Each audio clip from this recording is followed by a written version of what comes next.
Indonesia merupakan negara kepulauan terbesar di dunia yang berada di antara benua Asia dan benua Australia, serta Samudra Hindia dan Samudra Pasifik. Kita patut bersyukur kepada Tuhan Yang Maha Esa atas anugerah alam Indonesia yang indah, serta beragam budaya yang menjadi kekayaan bangsa. Kekayaan ini juga berkaitan dengan letak geografis dan astronomis Indonesia. Lantas, bagaimana kondisi fisik dan penduduk wilayah Indonesia? Mari kita bahas lebih lanjut. Letak wilayah Indonesia. Negara Indonesia merupakan salah satu negara kepulauan yang memiliki banyak potensi sumber daya alam, baik di darat maupun di laut. Secara fisik, hampir semua bentang alam yang ada di Indonesia menampakkan panorama alam yang sangat indah. Letak geografis yaitu letak suatu daerah dibandingkan dengan daerah-daerah lain di sekitarnya. Secara geografis, wilayah Indonesia berada di antara dua samudra dan dua benua, yaitu Samudra Pasifik, benua Australia, benua Asia, dan Samudra Hindia.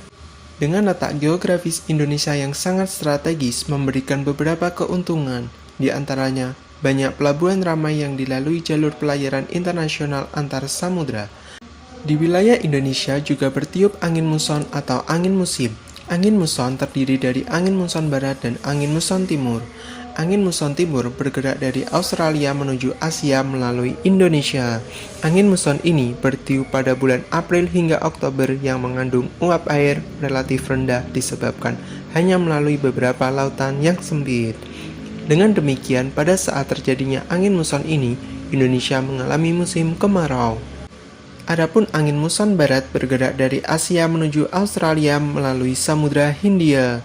Angin muson barat bertiup pada bulan Oktober hingga April yang mengandung uap air relatif tinggi, sehingga pada saat terjadinya angin muson ini Indonesia mengalami musim hujan. Letak astronomis yaitu letak suatu daerah berdasarkan koordinat garis lintang dan garis bujur. Garis lintang yaitu garis khayal yang memanjang dari barat ke timur sejajar dengan garis khatulistiwa. Sedangkan garis bujur yaitu garis khayal yang membujur dari utara ke selatan. Berdasarkan letak astronomisnya, wilayah Indonesia berada pada 6 derajat lintang utara sampai 11 derajat lintang selatan dan 95 derajat bujur timur sampai 141 derajat bujur timur.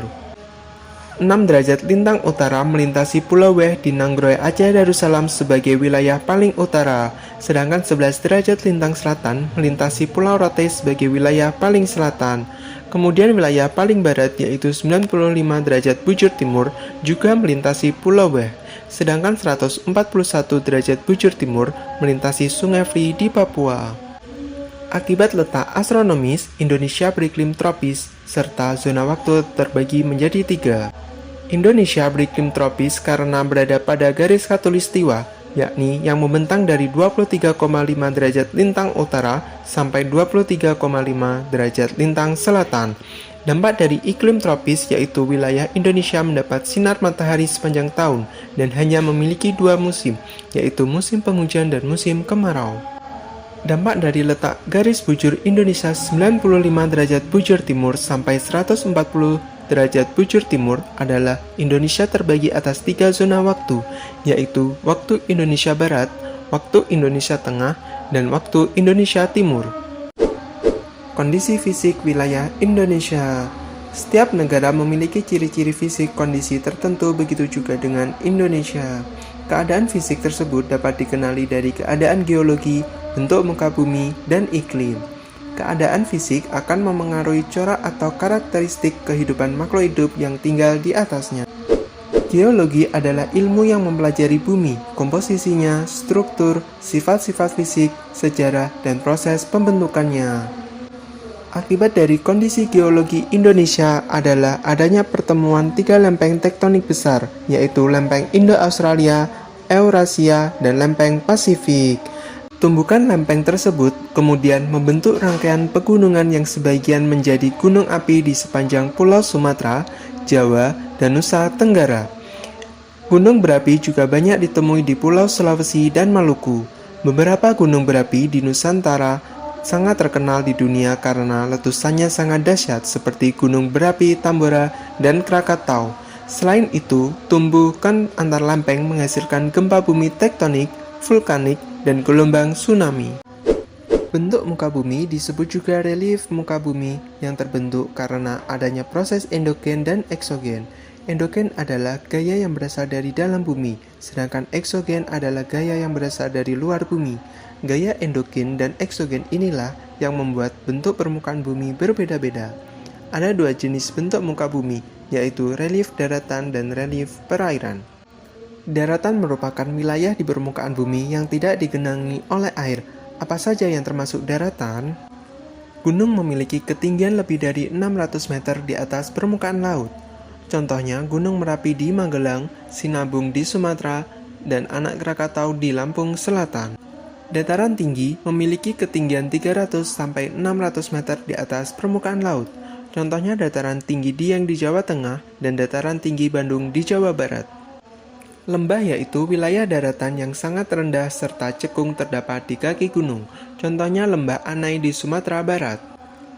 Perairan merupakan kumpulan massa air pada suatu wilayah tertentu, baik yang bersifat dinamis seperti lautan dan sungai maupun statis seperti danau.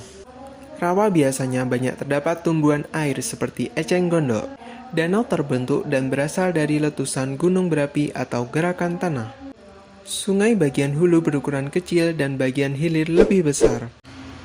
Secara umum, keadaan iklim di Indonesia dipengaruhi oleh 3 iklim, yaitu iklim tropis, iklim musim, dan iklim laut.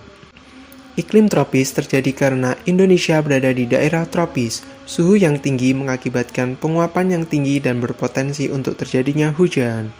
Iklim musim dipengaruhi oleh angin musim yang berubah-ubah setiap periode waktu tertentu. Biasanya satu periode perubahan adalah 6 bulan. Iklim laut terjadi karena Indonesia memiliki wilayah laut yang sangat luas, sehingga banyak menimbulkan penguapan dan akhirnya mengakibatkan terjadinya hujan.